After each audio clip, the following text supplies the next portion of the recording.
Hello everyone, welcome मेरा new video. इस video में हम बात करने वाले हैं संख्याओं के प्रकार। संख्याएं कितने प्रकार की होती हैं, उनके प्रकारों के बारे में हम जानेंगे इस वीडियो के अंतर्गत। तो प्लीज़ बनी रहिए वीडियो के लास्ट तक। और अगर आप चैनल पर नए हैं तो प्लीज़ चैनल को सब्सक्राइब, वीडियो को लाइक और शेयर ज़रूर करें। तो चलिए आगे बढ़ते हैं। देखिए, सबसे पहला नंबर है अपना प्राकृतिक संख्याएँ क्या होती हैं। तो प्राकृतिक संख्याएँ होती हैं आपकी जो 1 से स्टार्ट होती हैं और अनंत तक जाती हैं, उनको कहते हैं प्राकृतिक संख्याएँ। प्राकृत संख्याएँ जैसे 1 2 3 4 5 6 7, ये सभी क्या हैं, आपकी प्राकृत संख्याएँ हैं। फिर है सम संख्या। तो सम संख्या क्या होती हैं, वे संख्याएँ जो 2 से पूर्णतः विभाजित हो जाती हैं, उनको कहते हैं सम संख्याएँ। अब आता है आपका विषम संख्याएँ। तो विषम संख्या वे संख्याएँ होती हैं जो 1 से विभाजित नहीं होती हैं, अर्थात जिनको अगर 1 से विभाजित करते हैं तो शेषफल बचता है, उनको कहते हैं विषम संख्याएँ।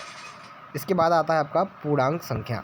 तो पूर्णांक संख्या क्या होता है कि जितनी भी प्लस की और माइनस की संख्याएं होती हैं उनको कहते हैं पूर्णांक संख्या। जैसे -3, -4, +10, -10, 0, ये सभी क्या हैं, पूर्णांक संख्या होती हैं। उसके बाद आता है पूर्ण संख्या। तो पूर्ण संख्या क्या होता है, जो 0 से स्टार्ट होती हैं और अनंत तक चली जाती हैं, उनको कहते हैं पूर्ण संख्याएँ। उसके बाद आता है भाज्य संख्या। तो भाज्य संख्या क्या है, ऐसी संख्याएँ जो एक और खुद के अलावा कोई अन्य गुणनखंड भी रखती हों, अर्थात जिनके कम से कम 3 गुणनखंड होते हों।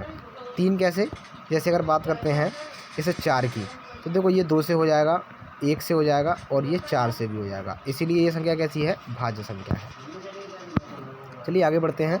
अभाज्य संख्या। तो ऐसी संख्याएँ जो खुद से या केवल 1 से कटती हैं, उनको कहते हैं भाज्य संख्याएँ। जैसे कि यहाँ पर है 7 है, तो ये केवल 1 से कटेगा और 7 से कटेगा। यहाँ पर ये 5 है, ये भी केवल 5 से या केवल 1 से कटेगा। यहाँ पर ये 11 है, ये भी केवल 11 से या 1 से विभाजित होगा, तो इसीलिए इसको क्या कहते हैं, अभाज्य संख्या। इसके बाद बात आती है सहअभाज्य संख्या। तो ऐसी संख्याओं के युग्म जिनका HCF 1 होता है, जिनका HCF 1 होता है, अर्थात ऐसी संख्या है जिनमें 1 के अतिरिक्त कोई भी गुणनखंड उभयनिष्ठ नहीं होता, सहअभाज्य संख्याएं कहलाती हैं। उसके बाद है आपका परिमेय संख्या। तो परिमेय संख्या क्या होती हैं, वे संख्याएं जिनका अंश तथा हर, अंश और हर क्या होता है, एक पूर्णांक होता है। अंश और हर एक पूर्ण संख्या होती है, यानी कि पूर्णांक होता है। जैसे 5/8 है, 3/7 है। लेकिन एक शर्त भी है, और शर्त ये है कि कभी भी जो हर है वो 0 नहीं होना चाहिए। अगर 0 हो जाता है तो उस कंडीशन में ये संख्या क्या होगी, परिमेय संख्या नहीं होती है। अब इसके बाद बात आती है अपरिमेय संख्या की। तो ऐसी संख्याएं जिनका दशमलव प्रसार अशांत होता है, अर्थात जिनको P/Q के रूप में नहीं लिखा जा सकता है, वे सभी संख्याएं होती हैं आपकी अपरिमेय संख्याएं। जैसे अंडूर में 5 है, अंडूर में 7 है, अंडूर में 11 है। जैसे आपका अंडूर में 2 हो गया, अंडूर में 3 हो गया। यानी कि ज़्यादातर वे संख्याएँ जो अंडूर के अंदर हों और अपर जो विषम संख्या होती हैं या अभाज्य संख्या होती हैं, उनको कहते हैं अपरिमेय संख्याएँ। उसके बाद बात आती है आपकी वास्तविक संख्याएँ।